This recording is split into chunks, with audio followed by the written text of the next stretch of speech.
Bonsoir, chers auditeurs de Radio Courtoisie. Vous êtes dans le libre journal de la Résistance française, le premier de l'année. Donc, j'en profite pour ce libre journal.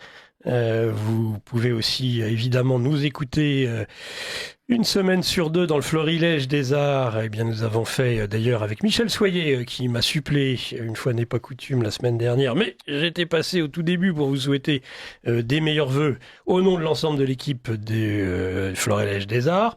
Toutes les semaines, vous avez à subir l'équipe, la fine équipe de Géopolitique Profonde, en libre journal à 9h de Géopolitique Profonde, avec Raphaël Beslu et Lara Stam, c'est-à-dire le triangle infernal, le triangle des Bermudes, où chaque semaine vient tremper un doigt de pied à un invité. C'était Pierre Jovanovic la semaine dernière. Samedi prochain, ce sera, si mes souvenirs sont bons, un spécialiste de la Chine, pour tous les sinologues. Il est en France pour peu de temps, donc on en profite. C'est Laurent Michelon. Laurent Michelon, qui est un correspondant de Géopolitique Profonde, la chaîne YouTube, présent à Taïwan, présent à Singapour, présent à Beijing.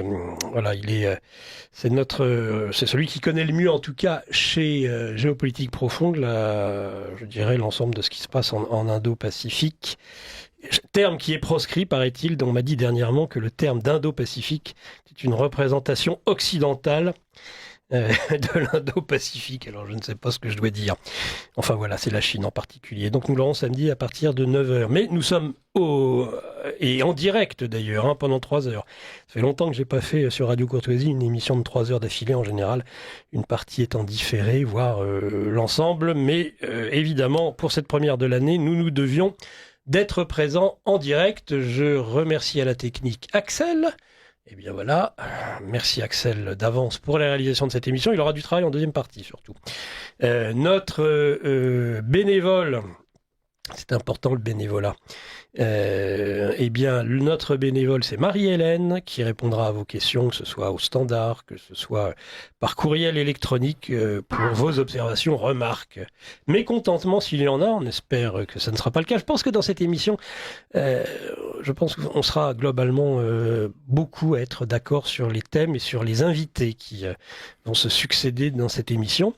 Pour m'assister, elle vient d'ailleurs en catastrophe de me ramener mon téléphone portable. Que serions-nous sans notre téléphone portable aujourd'hui? Lara Stam qui m'assistera. Bonsoir Lara. Bonsoir Nicolas, bonsoir chers auditeurs. Voilà, donc on s'associe pour souhaiter aux auditeurs une très belle année 2025. Au nom de ce libre journal de la Résistance française. Voilà, et résistons.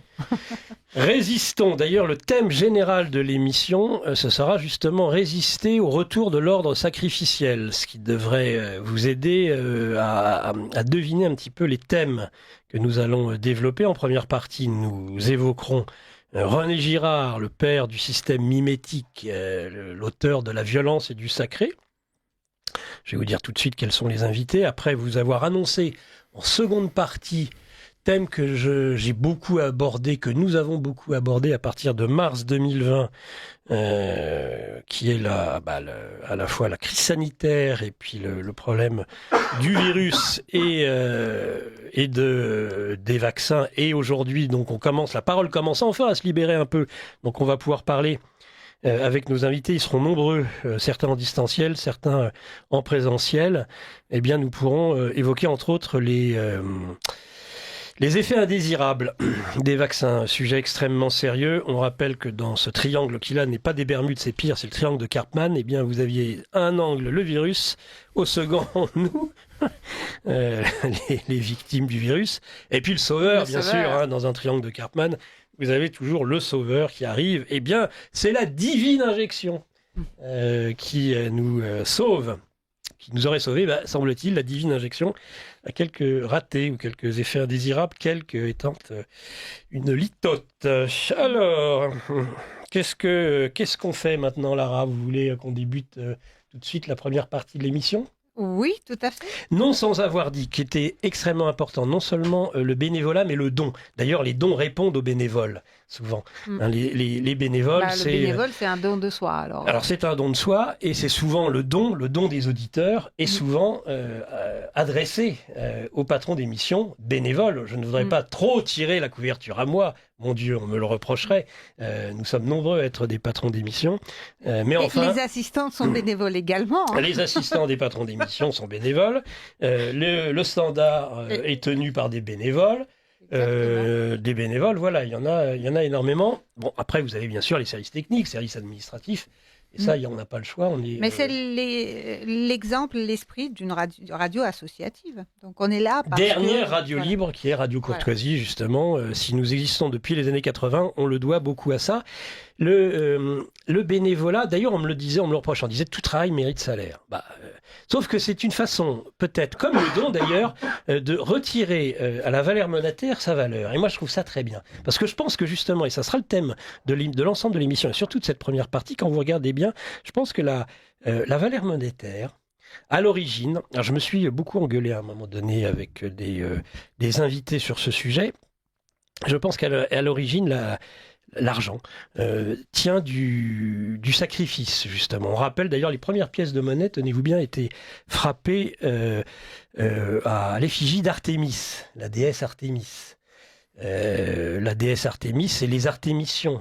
Et derrière cela, souvent, vous retrouvez l'ours, dont on sait qu'il est probablement le premier substitut à l'homme dans l'ordre sacrificiel. Donc je crois que c'est extrêmement intéressant de voir que l'annulation de la valeur monétaire, alors évidemment, l'objectif n'est pas d'arriver sur un pré-néolithique, le néolithique étant une forme de chute chez certains, en tout cas les marxiens, mais en tout cas de dire que cette valeur est importante, elle est même fondamentale, je pense, dans le rapport entre les hommes et dans cette façon dont il nous faudrait aujourd'hui trouver, par une élévation du niveau de conscience, un nouveau rapport dans nos sociétés qui sont bien malades justement parce que l'ordre sacrificiel est en train est plus que grippé. Ça nous l'explique formidablement bien René Girard. Donc 2 invités aujourd'hui sur René Girard. À ma droite, Sylvain Durin, c'est la première fois que je le reçois en ce qui me concerne sur Radio Courtoisie et son ouvrage aux éditions du Verbe Haut. Eh bien, il est éditeur, Sylvain Durin, et il a commis cet essai, ce livre tout à fait remarquable que j'ai lu, qui s'appelle René Girard, du désir à la violence. Bonjour Sylvain. Bonjour et merci de votre invitation et bonjour aux auditeurs. Eh ben, écoutez, les auditeurs, je pense, vous rend bien cette salutation. Et alors lui, par contre, je l'ai déjà reçu il y a à peu près 1 mois et demi, 2 mois, dans un florilège des arts. C'est Benoît Girard, qui est le directeur d'édition. Directeur éditorial. Directeur éditorial. Je savais que sans mes notes, je n'y arriverais pas. C'est pas grave, directeur éditorial. J'ai cette confusion. Directeur éditorial de la belle revue Antigone, qui est une revue qui en est à son numéro 2, voilà, que vous m'avez offert l'opportunité de présenter aux auditeurs de Radio Courtoisie, effectivement, en fin d'année dernière, et je suis en train de préparer les 2 numéros de 2025. On pourra en reparler si vous le souhaitez. Bien sûr, on peut d'ailleurs commencer tout de suite. Alors, attendez, d'abord, Tragique Espérance, avec un avant-propos de Frédéric Test, c'est une auto-édition. C'est un ouvrage qui, en plus, ça tombe bien, parce que entre les 2 parties, puisque le sous-titre « Dire notre avant-guerre », 2020-2023, notre avant-guerre, évidemment, puisque en mars 2020, nous avons eu un président de la République qui nous a expliqué que nous étions en guerre. Exactement. Le lien est évident avec les thèmes que vous allez aborder ensuite, puisque ce livre est en fait un récit qui émerge comme livre à travers la confrontation du récit sanitaire et de la lecture de René Girard que j'avais à l'époque entreprise de façon systématique dans l'optique de la préparation de son centenaire, donc le 25 décembre 2023. Oui, voilà. Donc les circonstances... À Avignon, exactement. Fêté en Avignon. Alors, c'est le moment de peut-être... Parce que vous savez, après, en fin d'émission, en général, on n'a jamais le temps. On dit, oui, on fera votre actualité sur la fin. Oui, sauf qu'à la fin, on est obligé de rendre l'antenne au dernier moment et puis il y a des invités en deuxième partie. Alors, peut-être, pour commencer avec vous, Benoît Girard, votre actualité, que ce soit sur la revue, éventuellement un autre livre, ou sur la... Donc, vous nous avez expliqué que deux autres numéros sortirait bientôt sans divulgacher, pour ne pas dire spoiler, on n'a pas le droit de dire spoiler, sinon, vous voyez, hop, c'est comme ça. ça veut dire on paie au cochonnet. Quels seraient peut-être les prochains numéros que vous préparez sur René Girard ? Alors pour 2025, je suis en train de préparer 2 numéros dont je peux d'ores et déjà dévoiler le thème du dossier central. Le premier numéro de 2025 portera sur le thème de l'Occident, avec en arrière-plan une réflexion sur le choc des civilisations. Et le numéro suivant, figurez-vous, portera sur le thème de la science.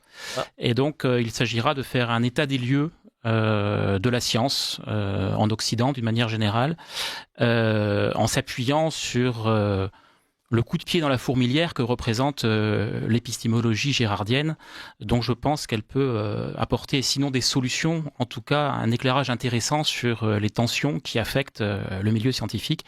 Et la crise sanitaire a aussi été une représentation de cette crise au cœur de la science et de sa prétention à épuiser la totalité du réel. Voilà donc les 2 numéros qui se préparent pour 2025 avec de belles signatures. Donc là, je peux pas quand même en dire trop puisqu'il faut que je conserve un minimum de suspense. Et en parallèle de ça, donc l'année 2025 commence avec le lancement officiel du site de la revue Antigone. Donc vos auditeurs peuvent s'y reporter, revueantigone.fr tout simplement. Je le répéterai quelques fois durant cette émission. Et voilà. Et revueantigone@gmail.com, ça c'est pour... Alors ça c'est l'adresse de contact qui permettra à des auditeurs éventuellement intéressés de me demander quelques exemplaires qu'il me reste de Tragique Espérance. De Tragique Espérance. Voilà. Et puis en parallèle, peut-être aussi signaler à vos auditeurs que j'ai monté un projet audiovisuel assez ambitieux en partenariat avec la chaîne Vue du Droit de Régis de Castelnau pour une émission intitulée Cas de conscience, dont les 3 premiers numéros sont d'ores et déjà en ligne sur la chaîne Vue du Droit de Régis de Castelnau et sur la chaîne Antigone, de la revue Antigone, avec un numéro en préparation dont l'invité sera, si tout se passe bien, Louis Fouché. Donc nous y revenons décidément. Que nous aurons en distanciel tout à l'heure. Très bien. Écoutez, pour faire un bilan, une espèce de retour, puisque nous arrivons aux 5 ans du déclenchement de cet épisode décisif, je pense, de notre période contemporaine. Et donc l'idée sera de faire avec lui de porter avec lui un regard introspectif à la fois sur ce que cette crise a révélé du pouvoir et aussi sur ce que cette crise a révélé de notre capacité à trouver les réponses ajustées sans tomber, vous le disiez, dans ces logiques sacrificielles qui peuvent compromettre les plus nobles combats. Benoît Girard, qui a démissionné de l'Éducation nationale en janvier 2021, et le petit-neveu, c'est votre grand-oncle, Exactement. Girard. Voilà.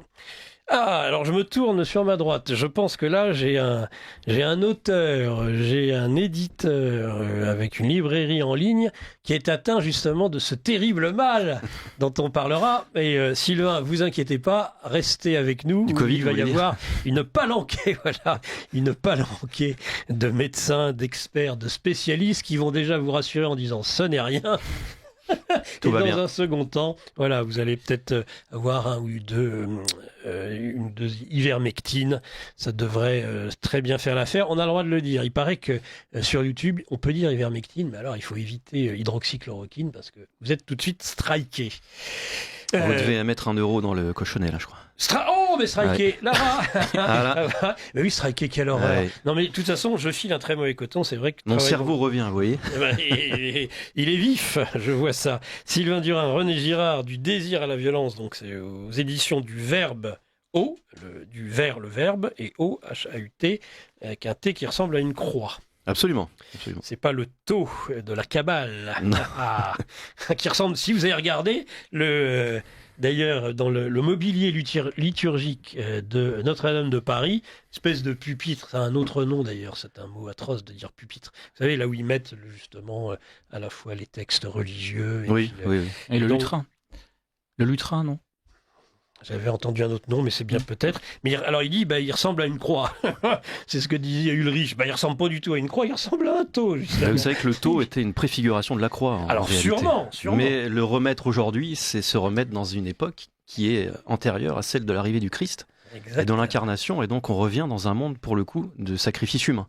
Pour essayer de... Oh, combien vous avez raison, moi qui de suis revenir, Stein de rien, je dirais que non seulement, et puis en plus à ce moment-là reviennent là où l'esprit s'est endormi, veillent les démons. Et on ramène un certain nombre d'éléments démoniaques justement en se tournant vers le passé. Vous avez absolument raison. Alors, René Girard, du désir à la violence. Peut-être une ou deux questions personnelles d'abord. Sylvain Durin, comment en êtes-vous arrivé dans votre cheminement intellectuel? Vous m'avez l'air relativement jeune. Le temps passe pour tout le monde, vous savez, j'ai plus de 40 ans maintenant. Mais alors, vous le faites vraiment pas? C'est les Lorrains, ça, c'est l'air des Vosges. C'est l'air des Vosges, très bien. Donc, comment en êtes-vous arrivé dans votre cheminement à René Girard? Eh bien, j'écrivais un livre à l'époque qui s'appelait Ce sang qui nous lie. J'étais à l'époque viré de l'éducation nationale, j'étais professeur. À vous aussi? Oui, ça arrive à des gens bien, comme quoi. C'était déjà en 2011-2012. Viré, j'étais enseignant-chercheur et on m'avait viré à l'époque j'avais reçu un mail de mon directeur d'école. J'avais des cours très très bien, j'avais images et histoire notamment, où j'apprenais la propagande par l'image à mes étudiants. Et on me disait, les étudiants me disaient, vous savez, vous êtes le seul professeur où il y a plus d'élèves que d'inscrits.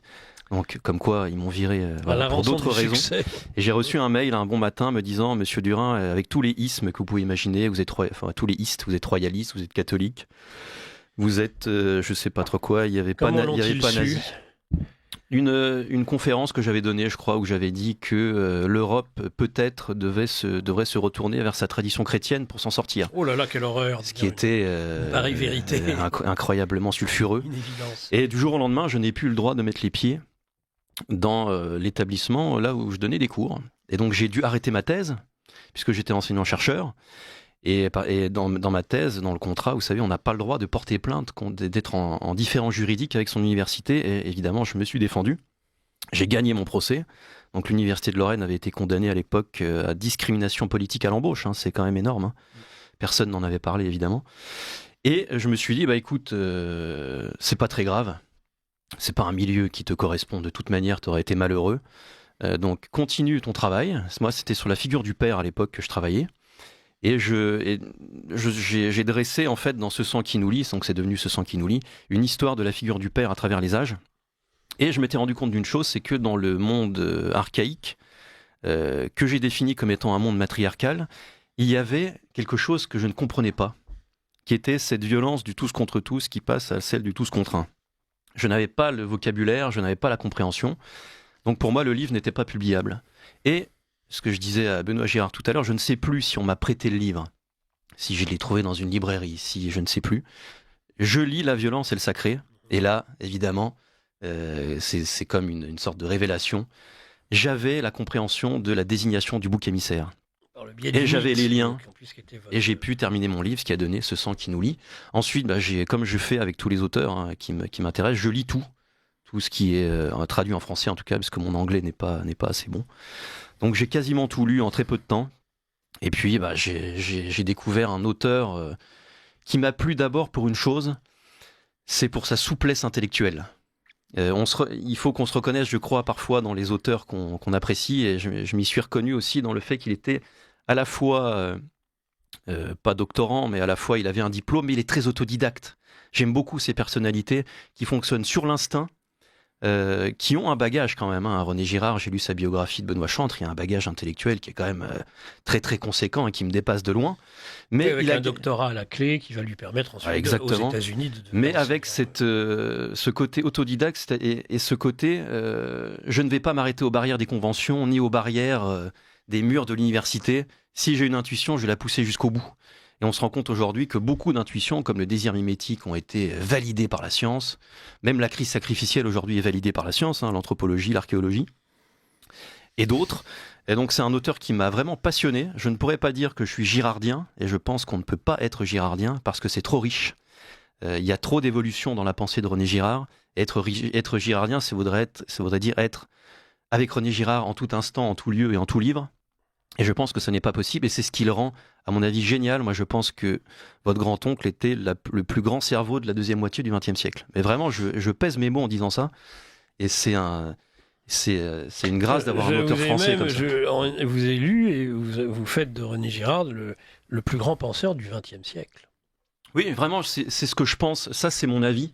Mais si on reste plus objectif, disons qu'il est sans doute le plus grand de la deuxième moitié du XXe siècle, et mon avis personnel le met au-dessus pour le XXe siècle. C'est tellement exceptionnel. Alors il faut tout lire, parce que quand vous lisez un seul livre de René Girard, vous avez 10%, puis ils changent d'avis.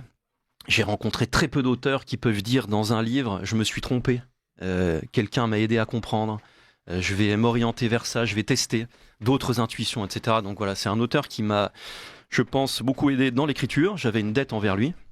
Et comme vous le disiez tout à l'heure, la monnaie, c'est d'abord de la dette, historiquement, et la dette a la même étymologie que le sacrifice. Et que la dot. Exactement, et que le sacrifice. Vraiment, je parlais de ça dans la fin du Sacré. Et d'ailleurs, il faut bien une dot pour se sacrifier. Et donc, j'ai sacrifié, on va dire, 1 an de ma vie pour pour rendre cette dette à René Girard en écrivant ce livre. Voilà. Oui, c'est une dette, mais c'est une dette verticalisée. C'est une dette intellectuelle. C'est un holocauste aussi. Totalement. C'est une dette quasiment spirituelle. Là où aujourd'hui, elle est horizontalisée, cette dette. Exactement. Nous devons ça à notre prochain. Ça transforme, ça change tout, évidemment. Si je peux me permettre de attendez, compléter. juste une petite seconde. Je vais bien sûr je vais vous dire un petit peu. Vous allez être sur 5 points, tous les deux, interrogés durant cette émission. Mais évidemment, je comptais bien, mon cher Benoît Girard, je rappelle votre livre Tragique Espérance, en auto-édition, vous permettre évidemment d'échanger déjà dans un premier temps et puis de répondre en effet à ce que vient de dire Sylvain Durand avant de commencer sur le père du système mimétique. Alors, non pas répondre parce que je me retrouve dans son histoire avec René Girard qui ressemble aussi quelque part à la mienne. Moi, je dirais, alors c'est compliqué de faire un classement des grands penseurs du XXe siècle en France, dans le monde, etc. Moi, je dirais que la particularité de cette pensée, en tout cas telle que je l'ai reçue moi, c'est que c'est une pensée, alors contrairement à une idée reçue de gens qui ont essayé de le lire et dont les livres ont pu éventuellement paraître rebutants d'un premier abord, je pense que c'est une pensée qui est profondément incarnée et c'est une pensée qui est profondément intègre. Et je pense que René Girard, c'est quelqu'un qui est issu d'une famille française travaillée par les contradictions de toutes les familles françaises de son temps et qui s'est confronté à ces contradictions avec un grand souci d'honnêteté et qui a cheminé... C'est particulièrement le cas avec René Girard, vous l'expliquez. Voilà, et qui a cheminé au milieu des contradictions finalement de l'histoire de France et de l'histoire occidentale dans une attitude qui n'est jamais une attitude de surplomb, qui est une sorte de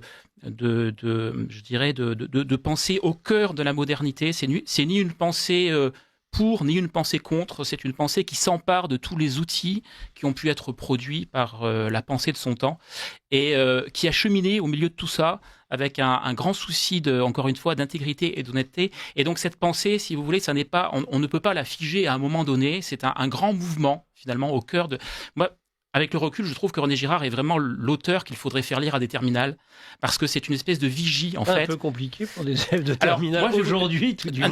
Un témoignage personnel qui vaut ce qu'il vaut. Moi, j'étais toujours un petit peu fasciné par tous ces concepts autour du structuralisme, etc. Quand vous lisez René Girard, vous voyez René Girard se confronter à toutes ces pensées-là, à jouer de leurs contradictions, et tout d'un coup, ces pensées qui paraissent très abstraites, si vous allez lire la notice Wikipédia de Lévi-Strauss, que vous n'avez jamais lu Lévi-Strauss, vous vous arrêtez au bout de 3 paragraphes et vous dites que c'est pas fait pour vous.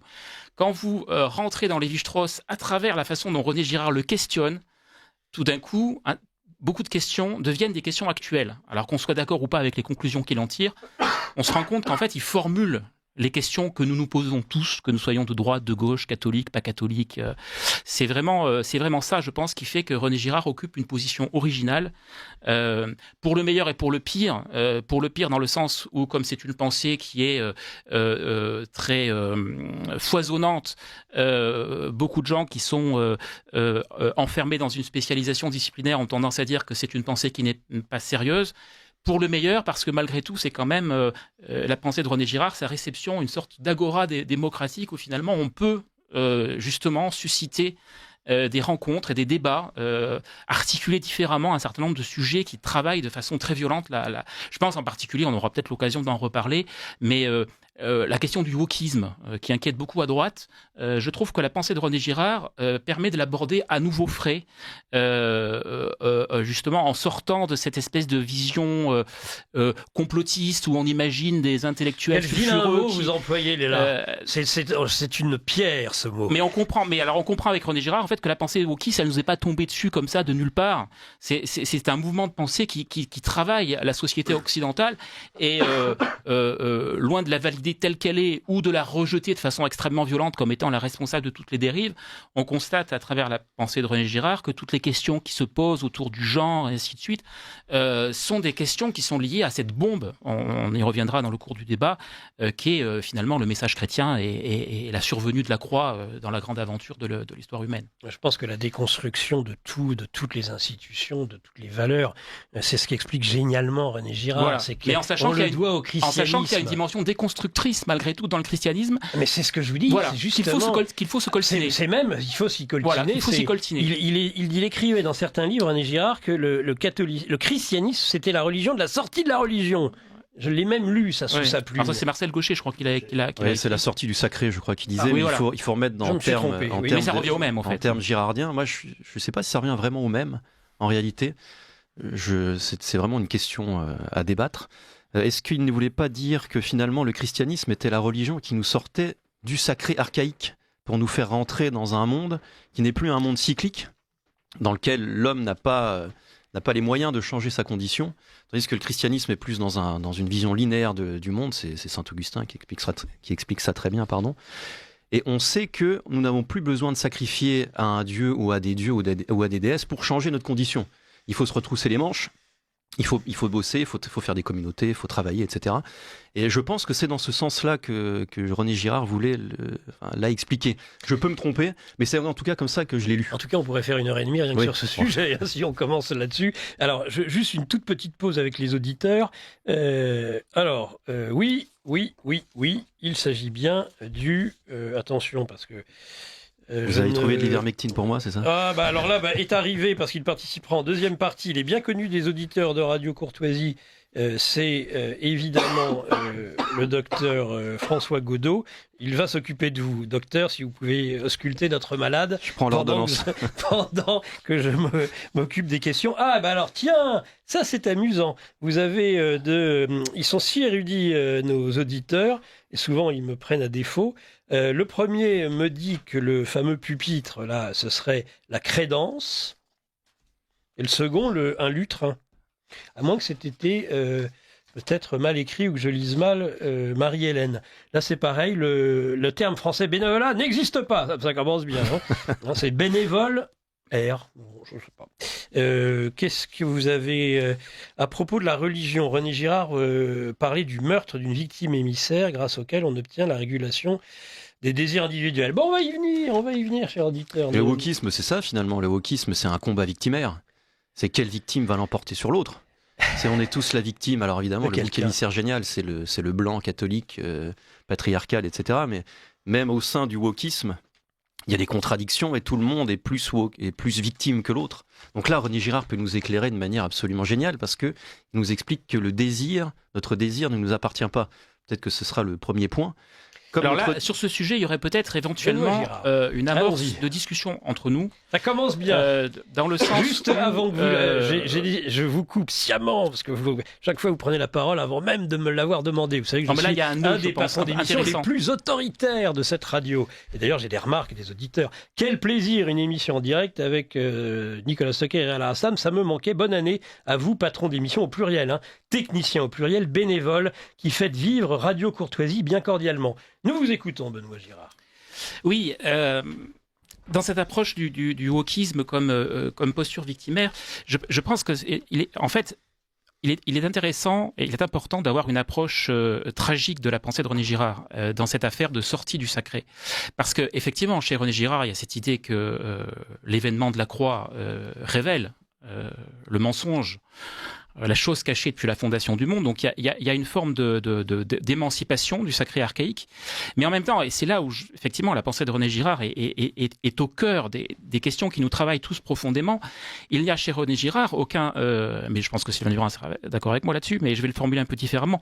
Il n'y a pas de rejet à proprement du sacré, puisque tout ce que René Girard appelle, dans ses termes à lui, le processus d'hominisation, vient justement de l'institution sacrificielle. Donc, l'humanité post-chrétienne se trouve en fait dans une situation impossible. Et je pense qu'il est important de formuler l'impossibilité de cette situation comme étant précisément la nôtre. Et l'impossibilité de la situation, c'est justement le fait que nous sommes privés de nos protections sacrées, mais la privation de ces protections sacrées, ça va très loin. Le sacré, c'est pas juste un supplément d'âme à nos routines quotidiennes. Le sacré emporte effectivement toutes sortes de distinctions qui sont fondamentales pour la paix de la communauté. La distinction entre les sexes, la distinction entre les âges, toutes les distinctions auxquelles nous sommes... que nous avons tendance à considérer comme des évidences, mais qui sont précisément le résultat de ce processus sacrificiel. Et alors, que faire dans une société qui dispose à travers la révélation évangélique de la vérité du meurtre fondateur qui est derrière toutes ces distinctions, mais qui en même temps continue à avoir besoin de ces distinctions. Et là, je me réfère à la fameuse parole de saint Paul, il n'y aura plus ni juif, ni grec, ni homme, ni femme, etc. Ça dit quelque chose, à mon avis, de très important dans la situation créée par la mort de Jésus. Et donc, par rapport à la question du wokisme, il faut avoir justement, moi je défends en tout cas, et je pense que c'est ça l'héritage, ce qu'il y a de plus fort dans l'héritage de René Girard, c'est précisément l'approche tragique. René Girard dit le tragique survient quand s'effondrent en même temps les illusions de la partialité et celles de l'impartialité. Le wokisme, ce qu'on appelle le wokisme, il ne faut pas le voir, encore une fois, comme des gens qui seraient extérieurs à nous et qui essaieraient de l'extérieur de conformer la société à leur délire victimaire.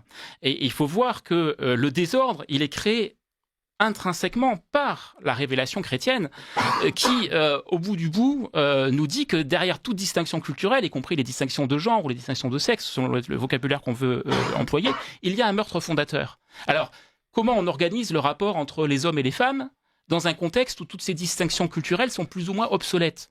Moi, je pense qu'il faut poser la question comme question précisément. Il ne faut pas chercher à la...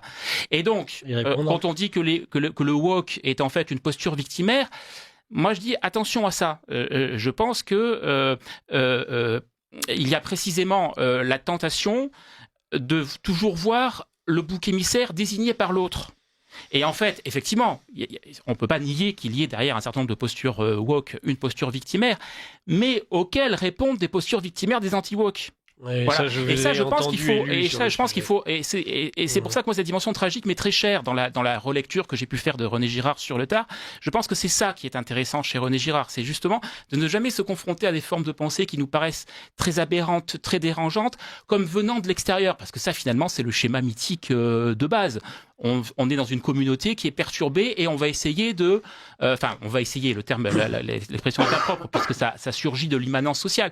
Le corps social va essayer de se fabriquer des images contre lesquelles. Et alors, le problème aujourd'hui, c'est que justement, du fait du christianisme, on est, comme dit René Girard, dans une forme de crise sacrificielle sans cesse aggravée, et donc dans ces phénomènes de désignation croisée de victimes, desquels on ne peut sortir, sauf précisément à adopter la position tragique qui est celle de René Girard, qui commence dans sa lecture de Sophocle et qui trouve son accomplissement dans la manière dont René Girard analyse, ça je trouve ça très fascinant, les évangiles au fond comme un récit littéraire. La révélation serait un processus littéraire. Ouais, très bien. Je ne sais pas si je suis clair, mais c'est on ne peut plus clair. Voilà. Vous avez un autre exemple, je crois qu'on avait échangé sur le sujet de tout ce que vous venez de dire, c'est Philippe Muret dans Moderne contre Moderne. Il n'y a plus que des modernes qui en viennent aux mains contre des modernes. Il n'y a plus que des victimes. Même le facho est une victime aujourd'hui et se pose en victime.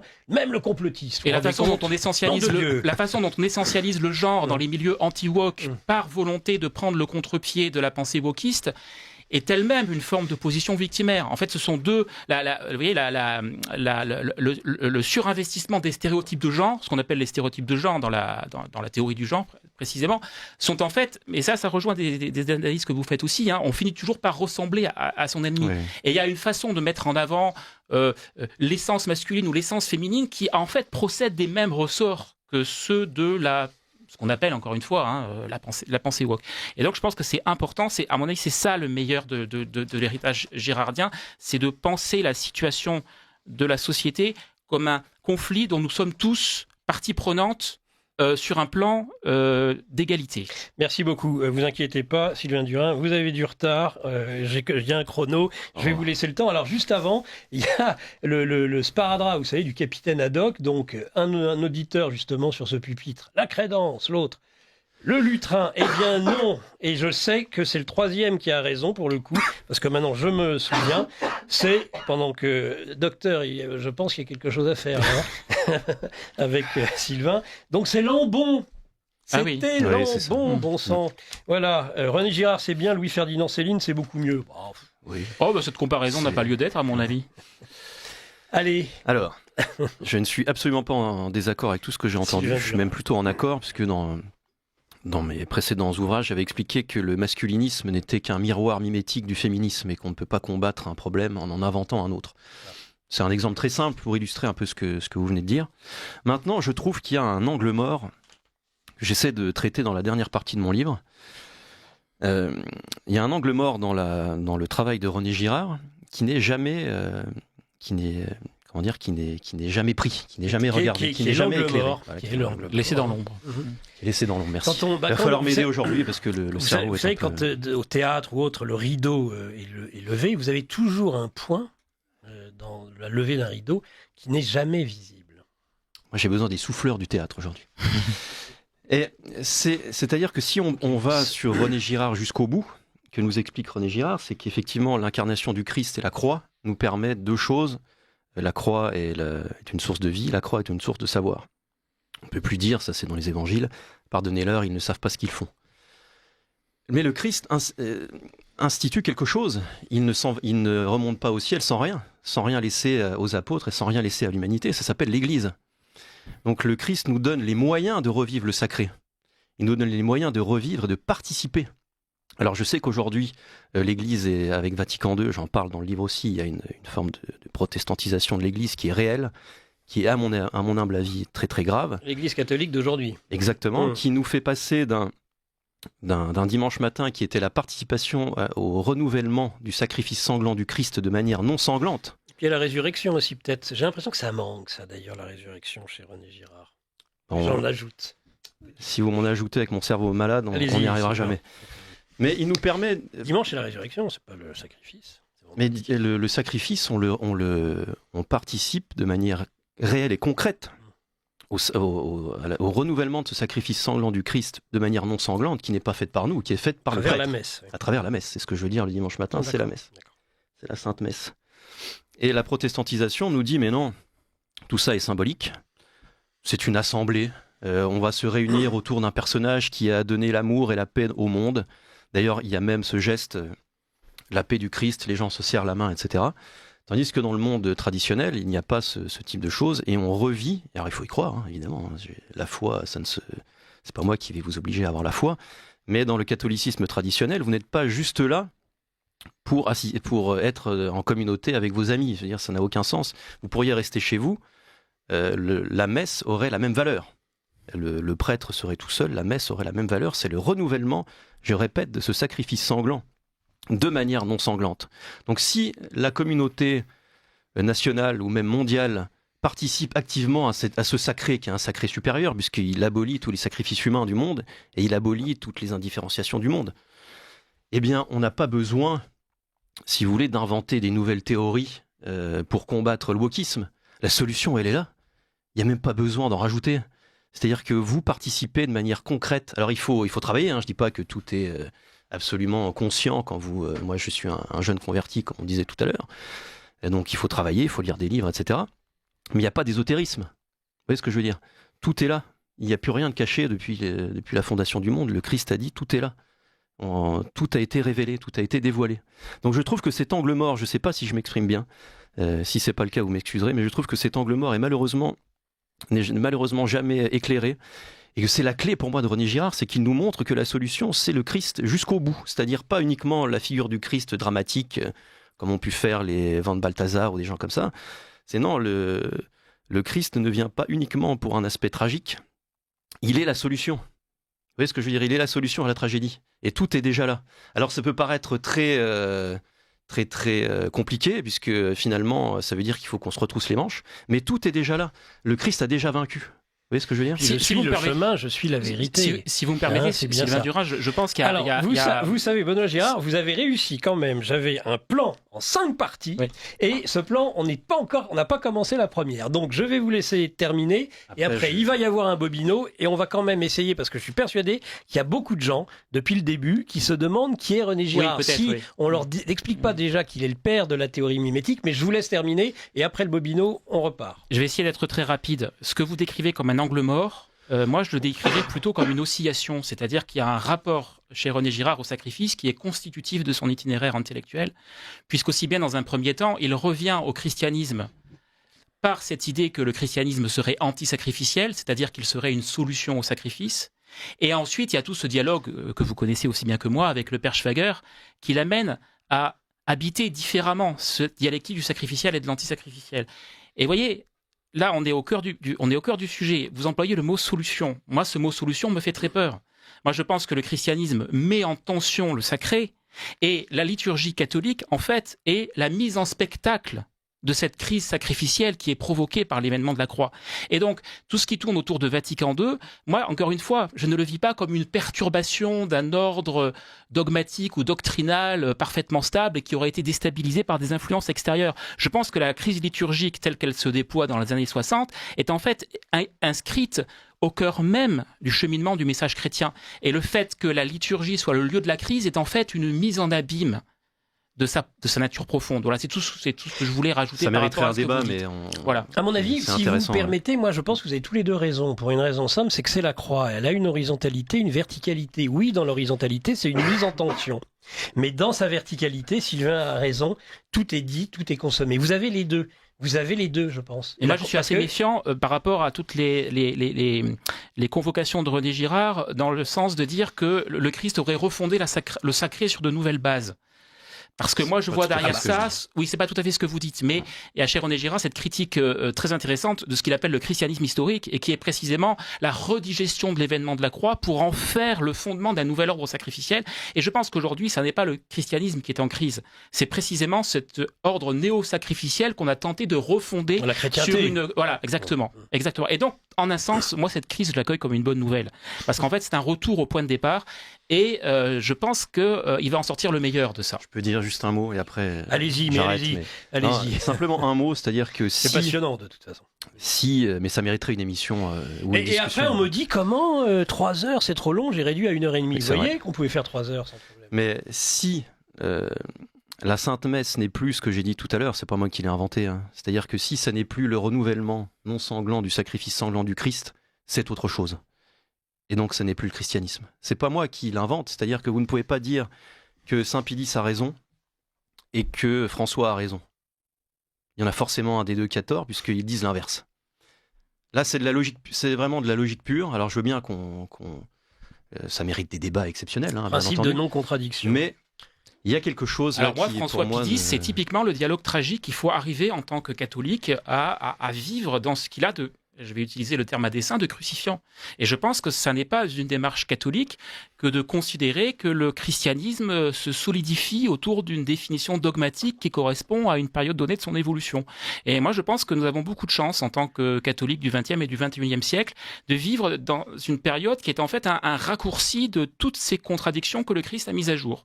Et l'idée que finalement la liturgie pourrait se stabiliser dans une forme définitive va à l'encontre de ce que nous faisons effectivement tous les dimanches à la messe en tant que catholique. Et moi, je suis tout à fait d'accord. Enfin, c'est ridicule de dire ça. Je me soumets effectivement au magistère de l'Église quant à la définition de la messe comme renouvellement sanglant du sacrifice du Christ. Après, tout dépend de ce qu'on met derrière le sacrifice du Christ. Voyez. Et pour moi, le sacrifice du Christ, c'est un renversement dialectique au cœur même du processus sacrificiel. Et forcément, ça pose des problèmes en termes de liturgie, puisque célébrer le renouvellement non sanglant d'un sacrifice qui est en fait un anti-sacrifice, puisqu'il est la révélation du mensonge qui rendait le sacrifice opératoire dans toutes les sociétés archaïques, nécessairement, ça crée des problèmes dans la stabilité de la société. Mais cette déstabilisation de l'ordre social, encore une fois, et là je prends peut-être ma casquette de girardien de gauche, même si je ne viens pas de la gauche, mais cette déstabilisation, comment dirais-je, ce ver dans le fruit de l'ordre social, moi, je pense que c'est ça le christianisme, en fait. C'est le signe que le christianisme est vivant et que le message de Jésus continue d'opérer dans l'histoire. Parce que si c'est pas ça, c'est juste un ordre sacrificiel de substitution et ça donne toutes les conséquences que le christianisme historique a pu donner au long de ces 2000 ans d'histoire. On rappellera d'ailleurs que dans son livre, Sylvain Durin, René Girard, Du désir à la violence, aux éditions du Verbe Haut, se pose la question justement du rapport qu'a René Girard lui-même avec le sacrifice, et c'est pas évident du tout. Justement, christianisme et sacrifice. Bien sûr, il évolue. Même René Girard, à la fin, dans ses derniers livres, dit que le sacrifice du Christ, c'est le sacrifice parfait. Donc il y a cette notion d'achèvement chez René Girard qui est très importante. C'est-à-dire achever, c'est accomplir, et achever, c'est mettre fin. Au sens où on achève une victime, on lui assène le dernier coup, vous voyez. Et donc achever le sacrifice parfait, il ne faut pas s'imaginer qu'en utilisant ces termes-là, on clôt le problème. En fait, on rentre là de plein pied dans la dialectique girardienne de ce qu'est l'achèvement. Vous voyez, le sacrifice qui contient la violence, pareil, il y a ce double sens du mot contenir. Contenir au sens où la violence est contenue dans le sacrifice, et contenir au sens où ça met des barrières, la barrière du sacré, en dehors de laquelle une vie sociale normale peut voilà. Et le christianisme détruit cette barrière. Le sacré est à la fois partout et nulle part, mais c'est une situation dont nous sommes obligés de nous...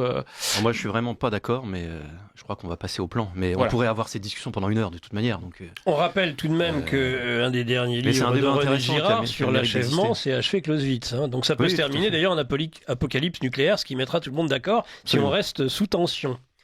Et René Girard a oscillé, c'est ça qui est intéressant, en permanence, du début de son itinéraire intellectuel à la fin, de Mensonge romantique, puisqu'il est déjà question de ça dans Mensonge romantique, à Achever Clausewitz, effectivement. Et c'est dans ce sens qu'il est un témoin de son époque. Alors, Sylvain me disait qu'il était plus proche du dernier Girard. Moi qui viens du monde traditionnaliste, je suis maintenant plus proche du premier. Mais je pense que c'est intéressant, justement, d'écrire la tragédie, ce dialogue que nous avons tous les deux. Je pense que nous avons de meilleur à donner. Est-ce que je peux rajouter un mot ? Ah bah allez-y, vous voulez vraiment ? Alors avec Axel, on attend depuis tout à l'heure de lancer ce bobino. 48 minutes, on n'a pas encore abordé le premier thème. Va falloir cravacher. Terminer si vous le voulez bien. Achever je m'achève moi-même. L'ivermectine achèvera la maladie. De fait. Non, mais moi dans le livre, j'essaie de montrer qu'il y a un lien entre quelqu'un, par exemple, comme Monseigneur Gaume et René Girard. Et ce qu'il faut bien comprendre, c'est que le christianisme, je pense que c'est l'inverse vraiment de ce qui a été dit. C'est que le christianisme ne permet pas à ce que le sacré soit partout. Le christianisme désacralise la pierre, désacralise le bois, désacralise les dieux du paganisme, etc. Et il met le sacré dans quelque chose de très convenu, qui est l'Église, qui est la messe, etc. Avec la puissance de la confession. Enfin, plus rien n'est dû à notre propre volonté. Nous avons un libre arbitre, mais qui doit être sur les rails de ce que le bon Dieu nous a offert, qui est ce fameux libre arbitre. Mais encore une fois, je suis vraiment ravi d'avoir ce débat, parce que ce débat n'a jamais lieu. Donc je trouve qu'on est au bord du conflit mimétique là. Non, non, pas du tout. Je pense qu'on construit un blague. Vous êtes l'exemple, vous donnez en exemple justement ce fameux conflit mimétique sur lequel il n'y a plus d'objet autre que René Girard, et c'est quand l'objet disparaît qu'évidemment avec les gens Benoît Girard, je pense qu'on est d'accord l'autre. sur les bases. Donc évidemment, on a envie de parler des choses qui sont, comme vous l'avez dit tout à l'heure, les nœuds. C'est ça qui est le plus passionnant, mais on a peut-être perdu des gens. Moi, je suis pas si sûr que vous soyez si d'accord que ça, tous les deux. Sur les bases. Si sur les bases, on va revenir justement sur les bases, mais sur les derniers éléments de ligne de fuite de la pensée de René Girard. Je pense que vous empruntez souvent des chemins différents. Allez, on y va tout de suite, Axel. Merci d'avoir bien voulu patienter. Un court bobino, chers auditeurs, et nous nous retrouvons tout de suite après dans ce libre journal de la Résistance française sur Radio Courtoisie. Vous appréciez cette émission ? Alors aidez Radio Courtoisie à en produire d'autres. Rendez-vous sur soutenir.radiocourtoisie.fr. Merci d'avance. Et voilà, nous sommes à nouveau dans cette première partie du libre journal de la Résistance française, et nous avons un débat de haute volée sur René Girard, sa pensée, au travers de fins connaisseurs, c'est le moins qu'on puisse dire, de René Girard, l'éditeur, auteur, essayiste Sylvain Durin, et son livre aux éditions du Verbe Haut, René Girard, du désir à la violence. Et puis, le petit-neveu de René Girard, penseur, on le sait, de la violence et du sacré, René Girard, Benoît Girard, qui a démissionné de l'Éducation nationale, tandis que l'autre a été viré, Sylvain Durin. Donc on a un point commun. Pratiquement un point commun. Donc on pensait à René Girard. Moi j'aimerais déjà, peut-être parce que votre livre en plus est un livre pour... en introduction à la pensée de René Girard, là on était déjà dans des débats pour ceux qui connaissent très bien la pensée de René Girard, mais j'aimerais qu'on revienne un peu sur les points essentiels, peut-être un échange sur chacun des points qu'on va développer, mais essayez de vous restreindre parce que malheureusement il ne reste plus que une quarantaine de minutes. D'abord justement sur ce triangle mimétique qui est dans le mensonge romantique, vérité romanesque, même si l'un comme l'autre, si j'ai bien compris, vous avez débuté et vous avez connu René Girard plutôt avec la violence et le sacré, donc le côté littéraire, vous savez, le mensonge romanesque, la vérité, la vérité romanesque, pardon, qui va de Cervantes à Dostoïevski, en passant par Proust, par Flaubert, par Stendhal même. Donc ce serait une vérité qui dévoilerait justement le triangle mimétique, le désir mimétique, un désir qui ne nous appartient pas. Donc j'aimerais, Sylvain Durin, que vous nous en parliez, sachant que j'ai compris, et ça peut-être que sur ce point, il y aura peut-être pas un désaccord, mais ça me fait penser votre introduction sur le sujet un peu au débat qui animait la première partie de cette émission, c'est-à-dire qu'il y a un bon et un mauvais mimétisme. Il y a un mimétisme qui est créateur, c'est ça, tandis qu'il y en a un qui est totalement destructeur. Est-ce que vous pouvez nous expliquer un peu les bases de ce système René Girard, qui d'ailleurs va complètement à l'encontre de ce que vous... la vulgate René Girard, c'est que c'est un homme qui a écrit, qui a bâti un système et qui a appliqué systématiquement un système à tout le réel. Ça, c'est faux. Et ça, c'est vraiment faux. Absolument faux. Alors peut-être commencer par le triangle mimétique, Sylvain Durin, et vous pourrez éventuellement, enfin et même Benoît Girard, le répondre. Alors tel que je l'ai compris et comment je m'en sers quasiment tous les jours dans ma vie depuis que je l'ai compris, c'est que notre désir ne nous appartient pas. Votre désir est toujours l'imitation du désir d'un autre. Et à un moment donné, de ce que j'ai compris en tout cas, c'est qu'il va y avoir deux manières de sortir de cette contradiction. Soit il y a la médiation interne et la médiation externe. L'une des médiations va créer ce que René Girard appelait une rivalité mimétique avec la personne. On peut imaginer par exemple votre meilleur ami qui désire la même femme par exemple. La médiation interne, ça, on est d'accord. Ouais, exactement, les deux personnes sont trop proches et leur désir est trop proche pour pouvoir trouver une sortie positive. Donc il va y avoir une rivalité mimétique qui peut potentiellement arriver jusqu'au meurtre. Les crimes passionnels ne sont rien d'autre que la rivalité mimétique jusqu'au bout, si on veut. Et la sortie positive, dans le livre, je donne l'exemple, par exemple, d'un élève et d'un maître. Je trouve que René Girard en a assez peu parlé, finalement, c'était quand même un penseur apocalyptique. C'est aussi pour ça que je l'ai apprécié. Et il y a quand même une sortie positive, c'est-à-dire qu'on médiation externe, donc. Exactement. Alors, on peut imaginer, par exemple, un élève et son maître, et son professeur, qui peut être son maître. Il y a une différence d'âge assez importante. L'objet du désir peut être quelque chose d'intellectuel, par exemple. Et puis la vie, moi, mes amitiés ont été fondées comme ça. J'ai un maître que je connais encore et avec qui je dîne tout à l'heure d'ailleurs. Mais aujourd'hui, on est plus d'accord sur tout. On est devenus deux personnes totalement indépendantes. Deux maîtres.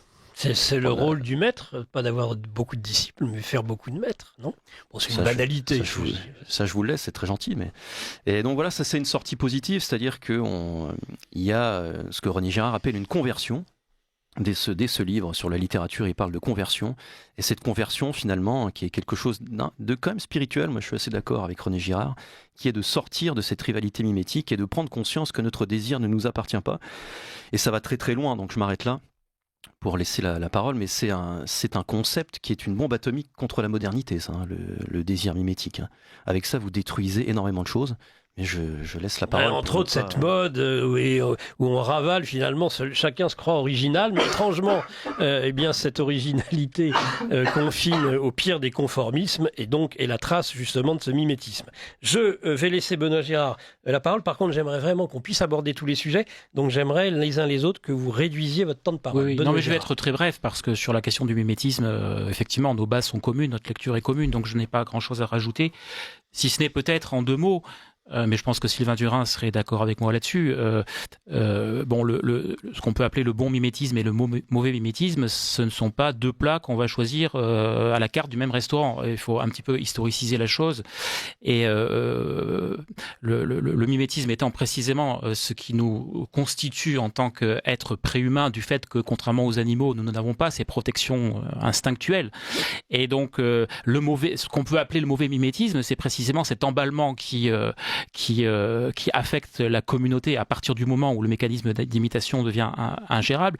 Et alors, effectivement, il y a la sortie du mimétisme qui peut éventuellement déboucher sur un bon mimétisme, précisément à travers le processus sacrificiel dont vont résulter les grandes distinctions sacrificielles. Donc ça, c'est la première sortie du mimétisme par le sacrifice. Et puis ensuite, il y a la deuxième sortie du mimétisme, qui est cette fois le mimétisme parfait, qui est l'imitation de Jésus-Christ.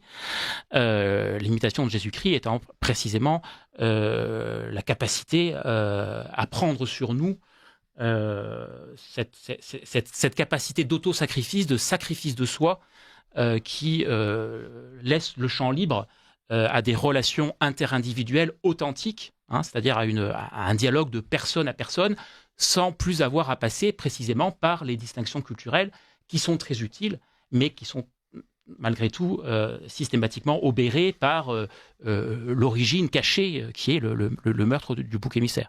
Voilà, donc il y a cette grande dynamique qui se déploie tout au long de l'aventure humaine, et ce qui est fascinant aussi, qui se déploie à toutes les échelles, c'est-à-dire qui se déploie à l'échelle de chacune de nos existences, puisque nous expérimentons tous le mimétisme dans ce qu'il a de plus trivial, depuis les deux jeunes enfants qui ont chacun le même jouet, mais qui vont se disputer quand même le même, en passant par les distinctions culturelles qui nous sont transmises par une éducation, et puis ensuite ce processus de conversion qui est sans cesse à recommencer, qui chez René Girard se présente d'abord comme une conversion romanesque, et puis qui culmine ensuite dans l'imitation de Jésus-Christ, et dans cette capacité de s'effacer devant le prochain. Dont on rappelle que la vérité pour le Christ, je suis le chemin, je suis la vérité. Quand on lui pose la question, quand c'est Ponce Pilate qui pose la question, le pouvoir, il ne répond pas, mais quand ses disciples lui pose la question, il répond justement. Le mimétisme et la vérité vont ensemble.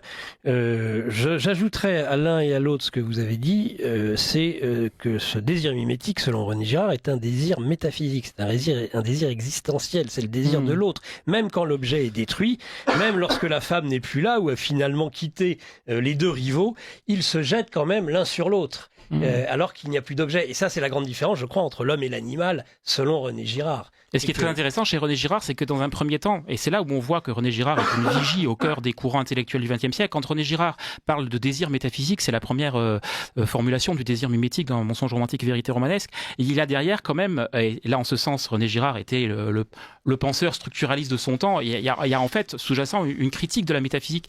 Et ce qui est assez fascinant, c'est que finalement René Girard va être, comme souvent, converti par les propres termes qu'il emploie, et cette notion de métaphysique qui est très négative sous sa plume dans un premier temps, va déboucher en fait sur ce qui est en réalité une théorie du langage, c'est-à-dire finalement à travers ce désir, l'accession au langage, à la conscience et au vis-à-vis avec la transcendance. Donc finalement l'utilisation même du mot métaphysique traduit le cheminement de René Girard, de cette transcendance déviée, de la volonté de s'emparer de l'être d'autrui, à la capacité d'arriver à ce qui nous constitue en tant que personne unique. Merci Benoît Girard. Je reviens vers vous, même si je sais que c'est quand même pas un calvaire, mais en tout cas on sent que ce n'est pas facile. Les réponses seront courtes. Alors, le deuxième point que je voulais aborder, c'était dans La violence et le sacré, cette machine à faire des dieux. Ça va être le deuxième temps de la pensée de René Girard. Est-ce que Benoît Girard peut commencer? Je répondrai ce qui sera plus simple, qui serait plus simple pour moi. Là, j'ai de la fièvre, et si Benoît Girard peut répondre, Docteur, on ne peut rien faire. Comme ça sera plus simple pour moi de répondre. Je suis désolé, je suis pas dans ma meilleure forme. On a 5 points, donc il faudra par contre, Benoît Girard, que vraiment vous concentriez vos propos. Oui, écoutez, pas de problème.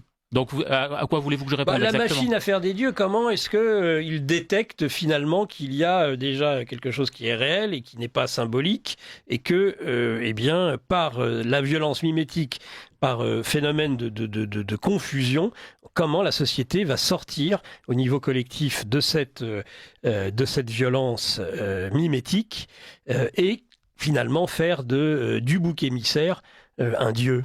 Oui, c'est ça. C'est toute l'ambivalence du processus sacrificiel tel que le René Girard le décrit dans la violence et le sacré. C'est-à-dire que la communauté en proie au déchaînement des rivalités mimétiques, à un moment donné, pour des raisons mystérieuses qui tiennent peut-être du hasard, va identifier celui ou celle il dit on échange contre des qui... doubles, on échange nos doubles. Voilà, c'est ça. Et c'est celui qui ne parle pas qui se tait. Voilà, En fait, c'est sur lui que ça va tomber. En fait, c'est un processus très paradoxal puisque au bout de la crise mimétique, tout le monde est pareil et il va falloir faire émerger une altérité de cette oscillation de double monstrueux. Et là, selon un certain nombre de règles qui correspondent en particulier à des signes victimaires, boiter, être aveugle, enfin toutes sortes de signes qui font que tout en étant le même, on est quand même légèrement différent. Ce sont des signes secondaires presque. Voilà, chez René Girard, exactement. Et donc le double monstrueux va émerger à la fois en tant que double, c'est-à-dire pareil que tous les autres, et monstrueux, c'est-à-dire radicalement différent. Et sa mise à mort va ramener le calme dans la communauté. Et là, il se produit un phénomène qui est, une fois qu'on a cette grille girardienne en tête, on ne peut plus l'abandonner. Le renversement dans la figure du monstre, qui à la fois était affecté de tous les vices, qui était en fait une espèce d'attentat sur pattes à toutes les distinctions culturelles. En général, il commet l'inceste, donc on revient un petit peu à la question woke, c'est-à-dire qu'en fait, il annule la différence entre les générations, il annule la différence entre les sexes. Bon, là, on a la figure d'Oedipe à ce niveau-là, et il couche avec sa mère, il tue son père, je crois que le meilleur exemple, c'est Dionysos. Oui, effectivement. Et Dionysos, d'ailleurs, on voit bien d'ailleurs comment il en fait des pages magnifiques, René Girard, sur Nietzsche, et comment Nietzsche va opposer systématiquement Dionysos et le crucifier. Voilà.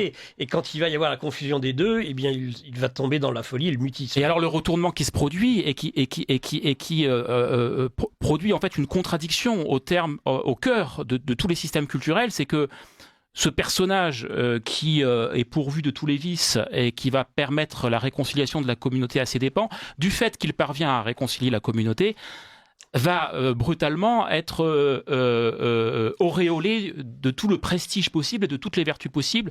Et la divinité mythologique, c'est ça. Alors ce qui est très intéressant, c'est la façon dont René Girard, précisément, va opposer la figure de la divinité mythologique à la figure de Dieu dans l'Ancien Testament, sachant que là, il tord le cou à cette opposition factice qui voudrait que la mythologie soit empreinte de noblesse, de bravoure, alors qu'au contraire, le Dieu de l'Ancien Testament est un Dieu vengeur, jaloux, la Bible est remplie de massacres divers et variés. Et là, il y a cette intuition girardienne absolument fondamentale. Je pense que Sylvain Durand sera d'accord avec moi là-dessus. Cette idée de la méconnaissance dont René Girard déduit que précisément, les textes qui racontent la violence sont des textes qui sont capables de raconter la violence parce qu'ils ne sont pas gouvernés par elle. Alors que la mythologie dissimule la violence et produit ce renversement dans l'image de la divinité précisément parce qu'il ne peut pas se coltiner, ou il peut moins se coltiner. Dans le tragique, il y arrive déjà quand même pas mal. Mais dans les mythes tels qu'on se les racontait dans l'Antiquité gréco-romaine, effectivement, on ne peut pas du tout approcher la chose cachée. Vous voyez ? Donc, il y a cette ambivalence que René Girard arrive à rembobiner pour revenir aux choses cachées depuis la fondation du monde, selon une méthodologie qui a valu évidemment des débats sanglants dans les milieux universitaires, puisque est-ce que cette démarche est scientifique ? Est-ce qu'elle est susceptible d'être contredite selon la logique popérienne ? Là, bon, j'ouvre la question sans prétendre vouloir mettre un point final. Oui, merci Marie-Hélène. Le point de la méconnaissance, c'est là-dessus que j'aurais aimé rebondir. Allez-y. Si j'y arrive. Mais oui. C'est ce qui a valu à René Girard de se faire traiter de gnostique. Ouais. Je trouve que c'est un point intéressant parce que René Girard nous explique que, évidemment, la mythologie est basée sur cette méconnaissance et cette inconscience du fait de la désignation du bouc émissaire et de cette déification de cette victime. Tandis que la croix est une source de savoir.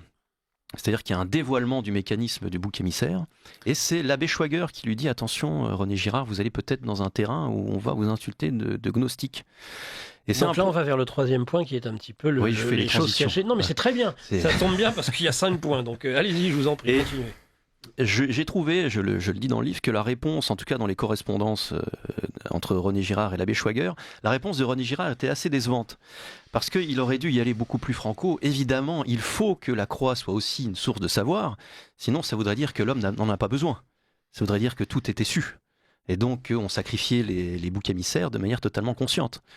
Donc il aurait dû, mais c'était sans doute par respect évidemment pour le père Schwager, ou l'abbé Schwager, pardon. Et donc ça c'est un point très important, c'est qu'on ne peut plus...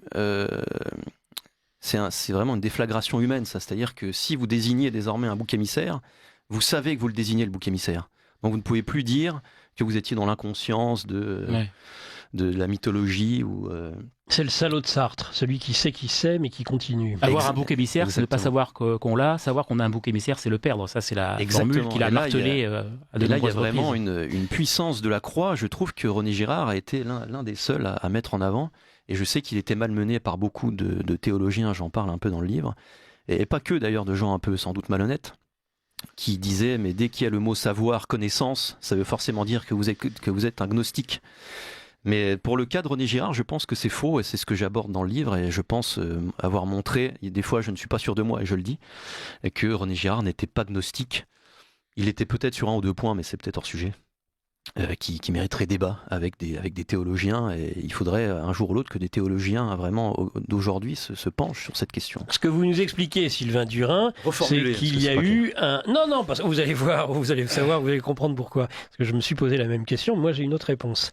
Ce que vous expliquez, mais ça on l'entend bien, mais parce que tout le monde s'est posé cette question, en disant, mais alors, ceux qui étaient là avant le Christ, est-ce que c'est plus pardonnable ce qui a été fait par rapport à ce qui est fait a posteriori?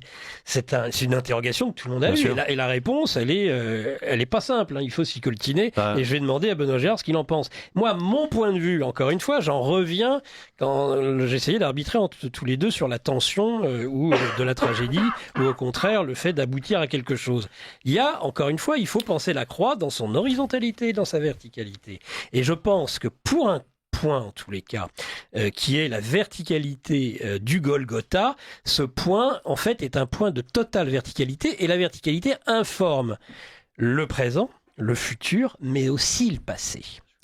Et ça veut dire que ces traces, ces scories qu'on trouve finalement, et beaucoup se croient très intelligents en disant « Ah, ça, ils n'ont rien inventé, ça existe 1000 fois, ça a déjà été des récits mythologiques. » En réalité, c'est parce que je pense qu'il y a une information, ça c'est très proche de la physique quantique, hein, c'est une inversion de la flèche du temps. Cet événement historique est aussi dans une verticalité totale qui informe l'ensemble du temps.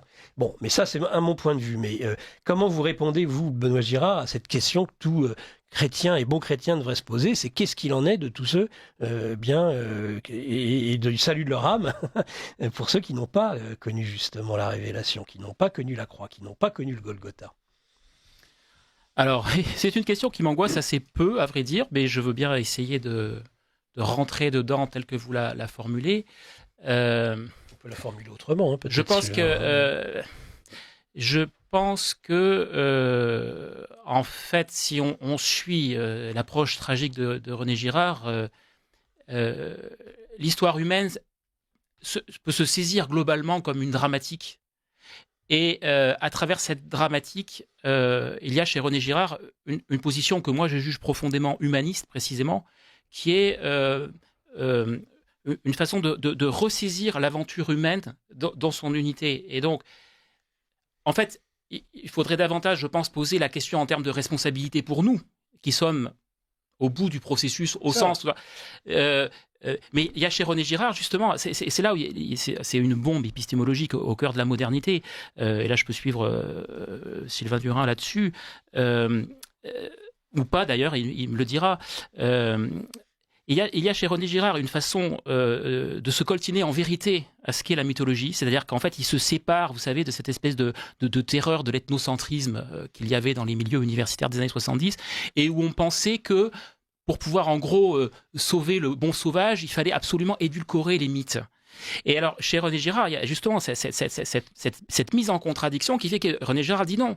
Justement, pour pouvoir appréhender la beauté de l'aventure humaine, il faut restituer la violence de la chose cachée dans sa pure violence, mais en même temps, il faut voir en quoi cette violence est partie prenante du processus de dominisation et de l'accès au langage. Et alors, une fois qu'on a cette vision-là de l'histoire, cette vision dialectique de l'histoire, cette vision dramatique, on se rend compte que cette dramatique qui se joue à l'échelle de toute l'humanité depuis Adam et Ève jusqu'au dernier homme se rejoue aussi au cœur de chacune de nos vies, voyez. Et donc l'idée que les hommes du passé auraient manqué quelque chose parce qu'ils auraient je pense que la notion de temporalité ne joue pas de cette manière-là. Vous voyez, je pense que toutes les phases du dévoilement sont absolument constitutifs du feu d'artifice terminal sur le Golgotha, et que justement chez René Girard, moi c'est ça qui me fascine dans un contexte de choc des civilisations, pour reprendre la notion que je vais aborder. Terminal sans l'être, parce que l'histoire ne s'achève pas. Oui, mais alors ensuite, ça n'est plus qu'une sorte d'intervalle, une espèce de suspension, de reste à vivre qu'il nous faut habiter le mieux possible. Mais vous voyez ce que je veux dire, c'est l'apocalypse qui s'étire. Vous voyez, les premiers chrétiens pensaient que ça arriverait en 30 ou 40 ou 50, et puis finalement ça fait 2000 ans que ça dure, et il faut bien justement, et que du coup on se coltine des contradictions qui ont eu le temps de se déployer. Mais alors justement, moi c'est ça que je trouve que quand on lit La violence et le sacré, c'est ça qui est phénoménal, c'est-à-dire c'est cette capacité à faire dialoguer, et alors ça aussi, ça lui a été reproché, mais moi je trouve que c'est très beau, très poétique, et René Girard est un écrivain, je pense on peut dire.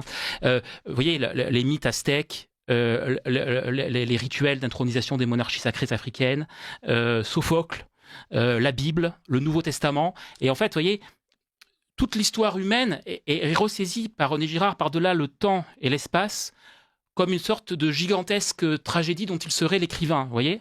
Je ne sais pas si je réponds à votre question, mais quand on voit les choses comme ça, on éprouve moins le besoin de se comparer. Vous voyez, peut-être qu'on peut quitter ce champ mimétique et se concevoir tous comme les morceaux d'une mosaïque dont la dernière pièce sera placée à la fin des temps dans un délai qu'il ne nous appartient pas de déterminer. Voilà.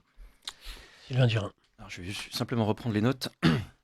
J'avais travaillé un peu cette question pour le livre, et pour le coup, moi, c'est une question pas qui me hante, mais c'est une question qui m'a beaucoup intéressé, et aussi pour l'humanité actuelle, parce que nous sommes dans un village-monde, certes, mais de nombreuses personnes dans le monde n'ont pas accès à une connaissance du Christ, n'ont pas accès à une connaissance du christianisme, n'ont pas accès à la Bible, n'ont pas accès à tout ça, alors que nous sommes dans un monde où, en un clic, on a accès à absolument tout. Donc là, il y a une contradiction intéressante que j'avais mis en parallèle avec l'idée de René Girard, que je trouvais très puissante, qui nous explique que le désir est premier. Le désir est premier, le désir est avant le moi.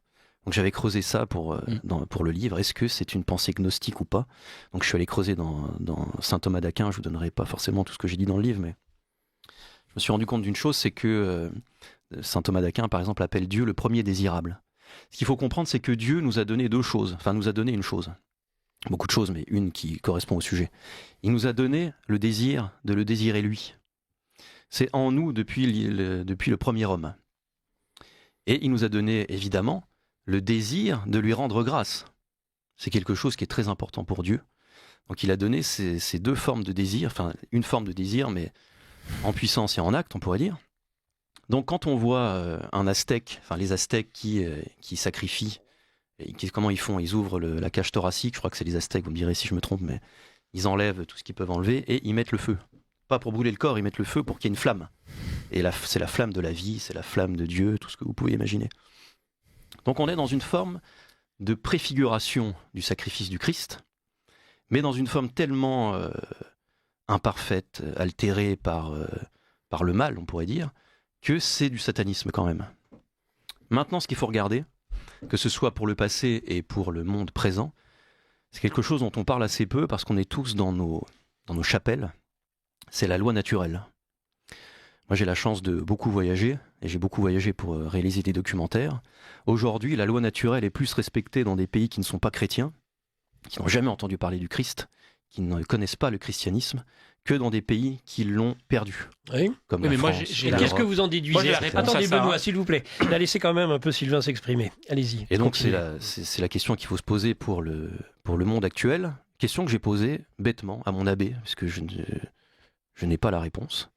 Et dans la doctrine catholique, il est dit clairement que celui qui n'a pas connaissance de Dieu, donc du vrai Dieu selon un chrétien, mais qu'il respecte la loi naturelle, qui sont quand même des lois extrêmement importantes, hein, respecter son père et sa mère, ne pas voler, sont des lois antimimétiques parfaites, eh bien lui, il ne va pas en enfer, il va au paradis. Parce qu'il l'a mérité, parce qu'en plus, il ne l'a pas connu. Ceux qui connaissent le plus, c'est-à-dire nous, c'est nous qui devons en faire le plus. Donc c'est à nous d'aller nous confesser. Cadeau empoisonné. Si on veut, c'est une forme de cadeau qui, peut-être pas empoisonné, mais qui nous oblige. Donc pour le passé, j'avais posé la question, mais je ne me souviens plus de la réponse. Mais ça m'a fait penser au fait que, encore une fois, dans la doctrine catholique, on dit que le Christ est descendu aux enfers. Oui, oui, bien sûr. Et que c'est à partir de ce moment-là que se crée le paradis. Donc il y a peut-être quelque chose qui se passe de manière métaphysique à ce moment-là. C'est-à-dire que même les prophètes étaient en enfer. Oui. Vous voyez ce que je veux dire ? Donc c'est certainement pas moi qui vais vous dire si ces gens sont montés au paradis ou pas. Mais là, ce sont des théologiens qui pourraient répondre. Moi, je trouve ces questions extrêmement passionnantes parce que ça en dit beaucoup sur nous actuellement, qui avons la connaissance de tout ça. Est-ce qu'on en fait assez ? Ça, je laisse à chacun le soin d'y répondre. Il ouvre la voie qui était fermée par le péché. Et en fait, on dit même, il descend aux enfers, il s'unit à l'énergie séraphique du séraphin déchu et on écrase la tête diabolique, justement. Benoît Girard, vous vouliez... Oui, là, il y a vraiment un nœud intéressant que j'ai perçu en vous écoutant et en vous lisant. Je vais le formuler de façon un peu provocante, comme j'aime bien le faire, parce que d'abord, on n'a pas trop de temps, mais c'est peut-être un sujet de discussion qu'on pourrait reprendre.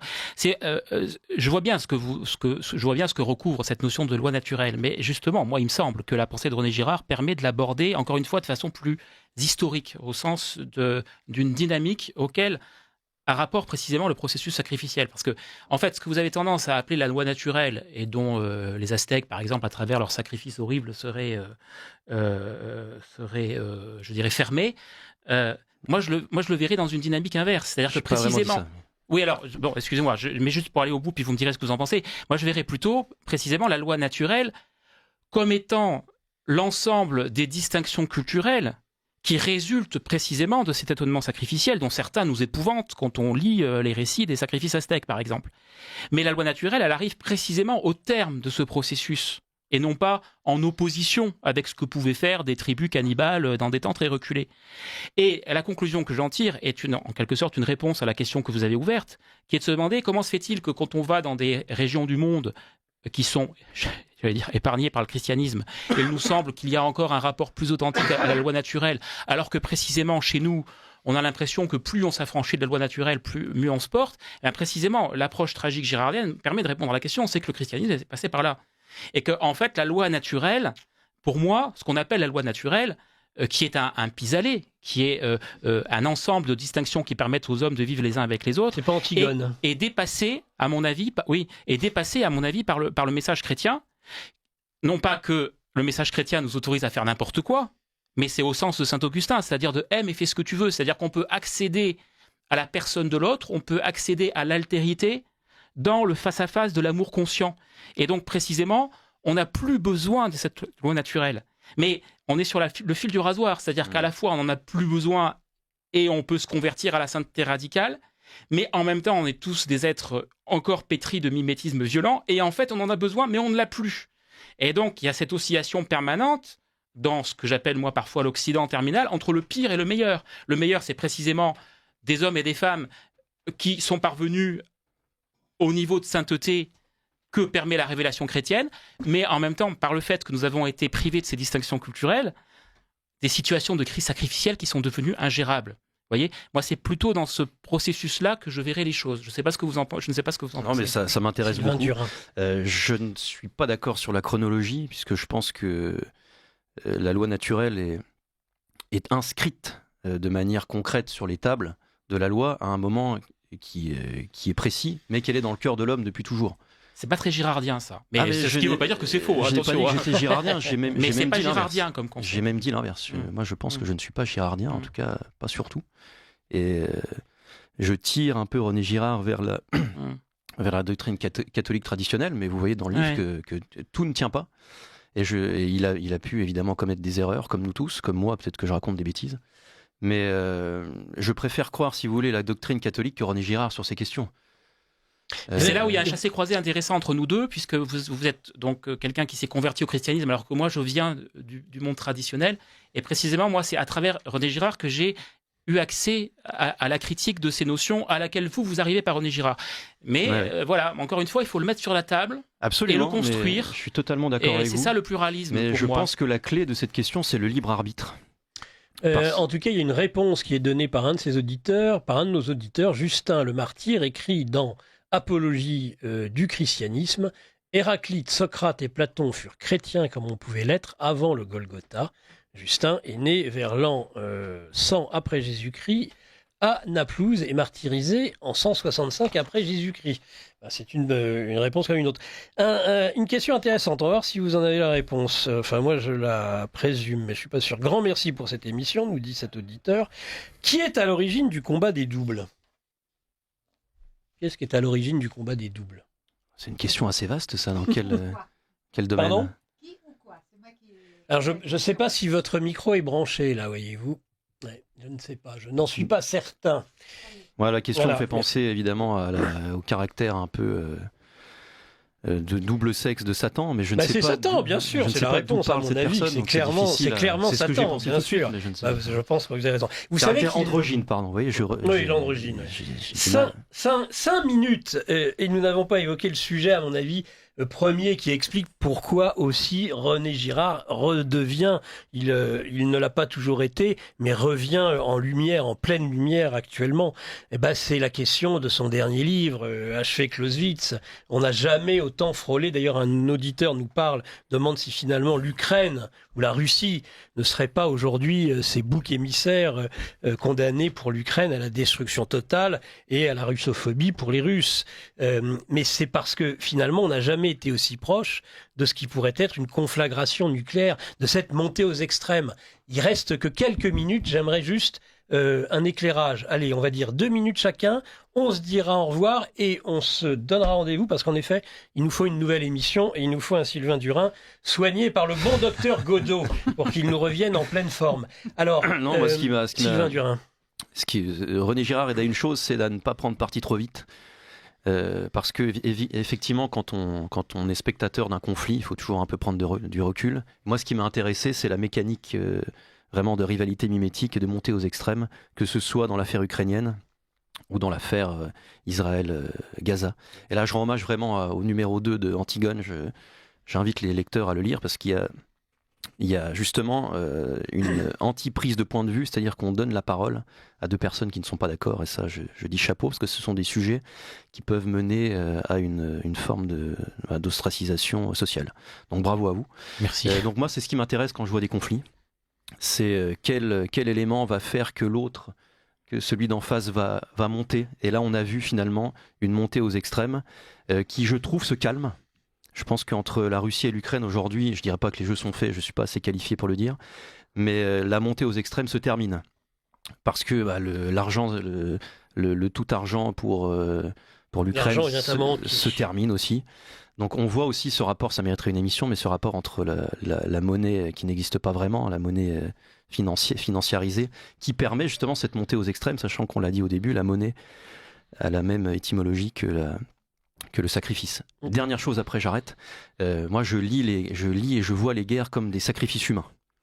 Je lis la Première Guerre mondiale comme un gigantesque sacrifice humain, avec une part d'inconscient, je le reconnais, mais une part de conscience quand même, d'une certaine partie des élites.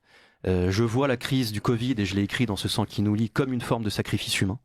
La manière dont nos anciens ont été traités, et non traités d'ailleurs, des gens qu'on a laissés mourir, ou des gens qu'on a suicidés, avec des produits dont je ne retrouverai plus le nom. Le Rivotril. Il y avait aussi le côté masque, qui pour moi était les symboles d'une crise sacrificielle, c'est-à-dire que tout le monde se ressemblait. On ne voyait plus le nez des gens, c'est la personnalité des gens. On était tous des yeux qui se regardaient les uns les autres. Et j'ai fait une expérience en venant à Paris pendant la crise du Covid. Je n'ai pas mis le masque dans le métro. Et je me suis dit peut-être que le clochard qui est devenu Héphaïstos a vécu les regards que j'ai eus. Peut-être que ça s'était passé comme ça au début. Et j'ai remis mon masque. Parce que j'ai senti dans l'air Vous étiez bon. Que la crise sacrificielle n'était pas loin. Voilà, donc, vraiment, la question du sacrifice est centrale dans notre modernité. Il y a des sacrifices humains partout. Moi, je mets l'avortement dans les sacrifices humains. J'explique dans le livre en quoi ce qu'on appelle faussement des transitions de genre, ce qui est impossible, sont des nouvelles formes de sacrifices humains. J'utilise saint Thomas d'Aquin pour montrer qu'on empêche l'acte et on empêche la puissance d'être en acte, c'est-à-dire qu'on empêche un futur homme de le devenir ou une future femme de le devenir. Donc on est dans une période de sacrifice humain et les formes sacrificielles s'accélèrent et sont à la fois individuelles et à la fois communautaires et à la fois mondialisées. Merci Sylvain Durin pour cette belle formule. Un petit mot à dire. Et un auditeur qui se nourrit du sang des centaines de milliers de morts, c'est le même dont on parlait tout à l'heure. C'est vous qui avez à peine 1 minute 30 pour conclure cette émission, mon cher Benoît Girard. Très rapide. Tragique Espérance, donc auto-édition. Je rappelle une dernière fois, Sylvain Durin, René Girard, du désir à la violence aux éditions du Verbe Haut. Benoît Girard, le mot de la fin. Là, Sylvain Durin vient de poser sur la table un dernier nœud dont j'aimerais beaucoup avoir l'occasion de discuter avec lui. C'est la façon dont il emploie le terme sacrifice pour décrire les grandes crises du XXe siècle terminant. Moi, je pense qu'il faudrait effectivement davantage utiliser la notion de crise sacrificielle, puisque précisément on est face à un dysfonctionnement du sacrifice. Et alors sur H.V. Clausewitz, 2 choses. Le René Girard qui conceptualise la montée aux extrêmes, et ça c'est une grille d'analyse dont il faut absolument s'emparer pour comprendre la manière dont on se raconte aujourd'hui la guerre, le terrorisme et ainsi de suite. Et alors après, autre débat à poursuivre éventuellement dans une autre émission si les auditeurs sont intéressés, un René Girard apocalyptique qui moi m'intéresse un petit peu moins à la fin de sa vie, puisque précisément on passe de l'apocalypse comme révélation et donc source d'espérance, tragique espérance, à cette idée que le monde court à sa perte et que en fait il n'y a pas d'autre issue que de sortir du politique. Et moi je pense qu'il faut qu'on continue à habiter le politique dans le temps indéterminé qu'il nous reste à partager sur la planète. Absolument d'accord. Merci à tous les deux. Et oui, rendez-vous est pris. Nous referons une émission sur René Girard avec Benoît Girard et avec Sylvain Durin. Merci de votre écoute. On se retrouve pour la deuxième partie de cette émission, juste après la petite pause technique. Merci Axel d'avoir bien voulu patienter.